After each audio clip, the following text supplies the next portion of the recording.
C'est l'automne, petit oie.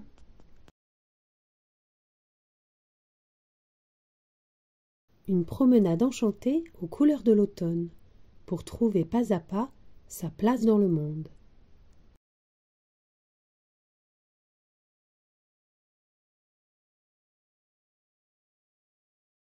C'est l'automne, petit oie. d'Elie Boulard et Bryony May Smith, aux éditions Gallimard Jeunesse. Tandis que les prés fleurissaient tout au long de l'été, une petite oie cendrée prenait des forces et grandissait. Comme je suis heureuse et que le monde est beau, se disait-elle en barbotant. Peu à peu, les feuilles des arbres se teintèrent d'orange et d'or, et l'air se chargea d'un vent frais venu du nord. C'était un de ces jours où le vent souffle dans les feuilles et fait danser les couleurs. La petite oie, venue jouer au bord du lac, sentit soudain une vive douleur, comme un immense désir impossible à expliquer. Elle se dit alors: j'ai quelque chose d'important à accomplir. Mais quoi? Qui peut me le dire? Elle croisa en chemin des castors pleins d'entrain. Elle leur demanda: que faites-vous quand arrive l'automne? Les castors répondirent d'une seule voix: nous rangeons les arbres car nous avons besoin de bois pour nous construire un joli toit. Je vais faire pareil et abattre cet arbre, dit la petite oie, et elle s'appuya de tout son poids, mais l'arbre ne bougea pas. La petite oie rencontra ensuite un couple d'écureuils à qui elle demanda: et vous, que faites-vous quand le temps se rafraîchit comme aujourd'hui? Les écureuils répondirent en chœur: nous stockons nos glands dans la terre pour avoir de quoi manger tout l'hiver. Bien sûr, s'écria la petite oie. C'est ce que je vais faire. Mais creuser un trou n'était pas une mince affaire. Puis elle aperçut une famille d'ours.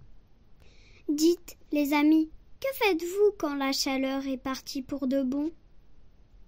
La famille d'ours répondit sans tarder: nous préparons une couchette bien douillette dans notre profonde tanière, car c'est ici que nous dormirons tout l'hiver. Je vais faire ça, moi aussi, dit la petite oie ravie. Au travail, c'est ma mission d'aujourd'hui. Mais un vent mauvais emportait toutes les feuilles qu'elle ramassait. Oh, songea la petite oie. Je fais vraiment tout de travers. Je ne sais même pas qui je suis et ce que je dois faire. Elle se sentait si minuscule et si sotte qu'elle décida de se cacher dans une grotte. Petite oie, allez! crut-elle entendre le vent appeler. Mais lorsqu'elle écouta à nouveau, le murmure s'en était allé. Je ferais mieux de revenir sur mes pas, se dit la petite oie. Mais soudain, elle aperçut une ombre planer au-dessus des bois. Était-ce une bête armée d'un bec pointu, capable de manger une petite oie toute crue? Était-ce un monstre si large qu'il voilait le soleil sur son passage? Que dois-je faire? pleura la petite oie. C'est alors qu'elle leva la tête et vit dans le ciel...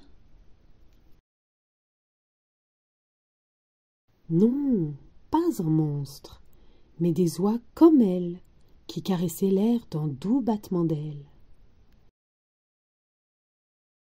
Ça y est, je sais! s'exclama la petite oie.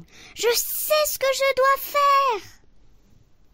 Elle se redressa, gonfla ses plumes et s'envola.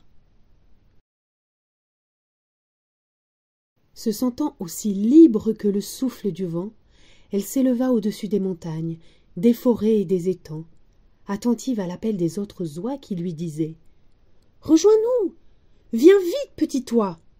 Nous partons vers le sud réchauffer nos ailes, là où, même en hiver, brille le soleil. Oh oui, dit la petite oie. J'arrive, attendez-moi. Et tandis qu'elle fendait le ciel, elle sentit son cœur se remplir de joie en entendant le vent bruisser comme de la soie. Voilà, se dit la petite oie. Je suis enfin à ma place. Le soleil se coucha, puis la lune se montra. Et quand ses amis lui crièrent « Reviens bientôt, promis !» des vastes étendues noires du ciel, elle leur répondit « Au revoir, mes amis, comptez sur moi. Au printemps, je serai là. »